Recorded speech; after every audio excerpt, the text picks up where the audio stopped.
बिस्मिल्लाहिर्रहमानिर्रहीम। अस्सलाम वालेकुम students, welcome to my channel all about maths with Sahar. आज की वीडियो क्लास 6 के लिए है। चैप्टर 8 है इंट्रोडक्शन टू अलजेब्रा, जो कि बहुत ज़्यादा इंपॉर्टेंट चैप्टर है। एक्सरसाइज इसकी 8 भी है एंड क्वेश्चन इसका फर्स्ट है। First question and easy question से स्टार्ट करते हैं, फिर नेक्स्ट जो है वो question 2 and 3 and so on हम करते जाएंगे। अब सबसे पहले हमने करना क्या है, आंसर द फॉलोइंग ऑरली, यानी कि ऑरली आप इसको बताएं कि इसका आंसर क्या हो सकता है। तो सबसे पहले ना आपने स्टेटमेंट को ध्यान से देखना है। आपने स्टेटमेंट को कम से कम ना 3 दफ़ा पढ़ना है। जब आप इसको 3 टाइम पढ़ेंगे ना तो आपको खुद ही खुद क्लियर हो जाएगा कि हमने करना क्या है। रियाज हैज़ एक्स पेन्स, यानी कि उसके पास ना एक्स पेन्स हैं। इसका मतलब है कि कोई भी वो वैल्यू हो सकती है, वो 100 हो सकते हैं, 1000 हो सकते हैं, 5 हो सकते हैं, 4 हो सकते हैं, हमें नहीं पता कितने हैं, लेकिन ये बस हमें पता है कि उसके पास कुछ ना कुछ पेन्स मौजूद हैं with him. If he gives 5 pens to Munib, अगर वो अपने जितने उसके पास पेन्स हैं, पेन्स कितने हैं उसके पास, एक्स हैं, अगर उन पेन्स में से वो 5 जो है वो मुनीब को दे दे, मुनीब को जब हम देंगे, ये बात आपको क्लियर पता है कि जब हम किसी को कोई चीज़ दे देते हैं तो हम हमारी जो चीज़ होती है उसमें से माइनस हो जाता है, वो चीज़ माइनस हो जाती है। जैसे कि आपके पास लेट करें 10 रुपीज़ हैं, उसमें से आप 2 रुपीज़ किसी अपने ब्रदर को दे देते हैं, तो 10 में से आप 2 को माइनस करेंगे तभी आपको पता चलेगा ना आपके पास रिमेनिंग कितने हैं। तो इसी तरह उसने क्या कहा होगा कि इफ़ ही गिव्स 5, गिव्स की वजह से यहाँ आ जाएगा माइनस और 5, क्योंकि 5 गिव किए हैं उसने, 5 दिए हैं to Munib. How many pens will be left with him, तो बताएं कि उसके पास कितने पेन बचेंगे। अब ये ना एक इक्वेशन की तरीके से बन के एक पोलिनोमियल बन गया, बस हमने यही बताना था और इसमें कोई भी काम नहीं करना, ठीक है। नेक्स्ट, अच्छा जी, ये आपको क्लियर हो गया। अगर अगर अब हम ना अगर इसमें लेट कर लेते हैं, सपोज कर लेते हैं एक्स की वैल्यू ना 20 है। 20 में से 20 उसके पास पेन्स थे, उसमें से उसने 5 दे दिए, तो बाकी हमारे पास 15 बचा। लेकिन सॉल्व नहीं करना, ये सिर्फ और सिर्फ आपको समझाने के लिए कर रही हूँ। सिंपल हमारे पास पोलिनोमियल इतना ही काफ़ी है।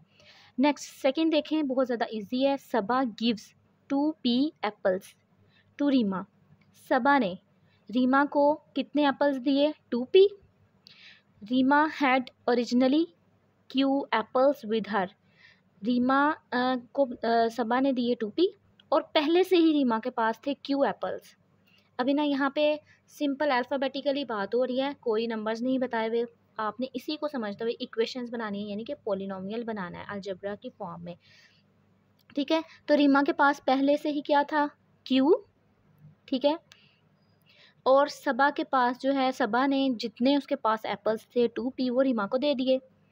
How many apples does Reema possesses now, अब बताएं कि टोटल जो है वो रीमा के पास कितने एप्पल्स हैं। आपको पता है कि एक तो हमारे पास रीमा के पास क्यू एप्पल्स हैं, फिर सबा ने भी उसको दे दिए, दोनों को ऐड करेंगे तभी हमें पता चलेगा ना कि टोटल उसके पास कितने एप्पल्स हैं। सो यहाँ पे आपने क्या कर देना है, प्लस 2p। अब कुछ बच्चों ने ना यहाँ पे ऐसे किया होगा, ये भी ठीक है, और दूसरा क्या है, 2p लिख के प्लस कर दिया क्यू को। रीमा को जितने सबा ने दिए, सबा ने जितने दिए रीमा को, और रीमा के पास पहले ऑलरेडी कितने थे, क्यू, तो दोनों को ऐड किया तो टोटल एप्पल्स आ गए। इसी तरह सेम ये वाला। अब थर्ड भी करते हैं, वो भी बहुत ज़्यादा इजी है। ओके जी, थर्ड में क्या है, Aamna has m-n toys with her. Aamna के पास कितने टॉयज हैं, m-n। Her friends gave her 2m + n। Aamna के पास पहले से ही m-n थे, हम पहले लिख लेते हैं जो आमना के पास थे, ठीक है। उसको ब्रैकेट में भी लिख लेते हैं बिकॉज ये 2 वैल्यूज़ हैं। हर friends gave her 2m + n, उसकी फ्रेंड ने उसे कितने पेन्स और दे दिए, टॉयज़ और दे दिए, 2m + n more toys on her birthday. उसकी बर्थडे पे उसको इतने ज़्यादा टॉयज़ और मिल गए।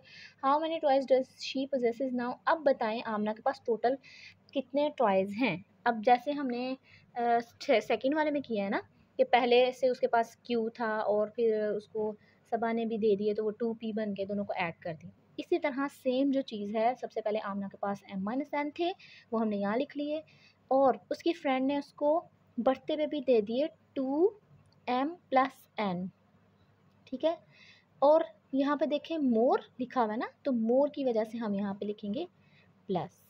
इसका मतलब है हमने इन दोनों को क्या करना है, प्लस करना है, तो ओपन कर लेते हैं। या आप प्लस के लिए ना ऐसे करें, रफ वर्क में m-n ऊपर, फर्स्ट वाले को ऊपर एंड सेकंड वाले को हम लिख लेते हैं नीचे +n, और यहाँ लगा देते हैं प्लस का साइन, बिकॉज हमने दोनों को प्लस करना था, ठीक है।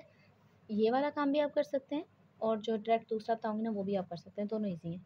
अब ये देखें माइनस प्लस माइनस, ये हमें पता है कि माइनस प्लस जो है वो माइनस होता है। तो यहाँ पे आपने बात याद रखनी है कि ये एक n एक क्या है, वेरिएबल। अब वेरिएबल क्या होता है, जिसमें अननाउन वैल्यूज़ आती हैं और चेंज भी हो सकती हैं, ठीक है। n में 1000 आ सकता है, 100 आ सकता है, 900 आ सकता है, कुछ भी आ सकता है। सो आपने ना वेरिएबल से पहले अगर कुछ भी नहीं है तो इसका मतलब उससे पहले उसका कोफिशिएंट, उससे पहले वाली वैल्यू को हम कहते हैं कोफिशिएंट। कोफिशिएंट में 1 हो, कुछ ना हो तो 1 होता है, और सेकंड में भी सेम एज इट इज़ आ गया 1। बिकॉज कुछ भी नहीं था तो हमने खुद से, हमें पता होना चाहिए कि यहाँ पे 1 एग्जिस्ट कर रहा है। तो माइनस प्लस माइनस 1 में से 1 निकाला तो 0 और n as it is.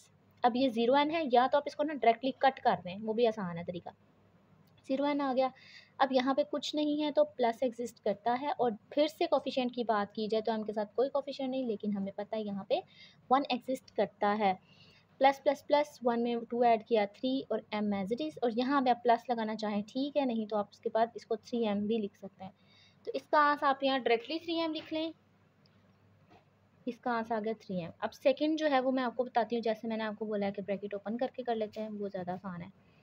2m and plus n, open करते हैं, m minus n plus 2m plus plus plus n। देखें ज़रा आप, फिर से वही बात आ गई, जहाँ पे कुछ नहीं वहाँ पे प्लस एंड 1 भी एग्जिस्ट करता है। m जैसा कोई है, ये और ये, यस ये दोनों हैं, इनको हम क्या करेंगे एक तरफ लिख लेंगे, प्लस 2m। n जैसा कोई है तो दोनों को एक दफ़ा लिख लेते हैं, ये दोनों हो जाएंगे कट और ये हो जाएगा 3m।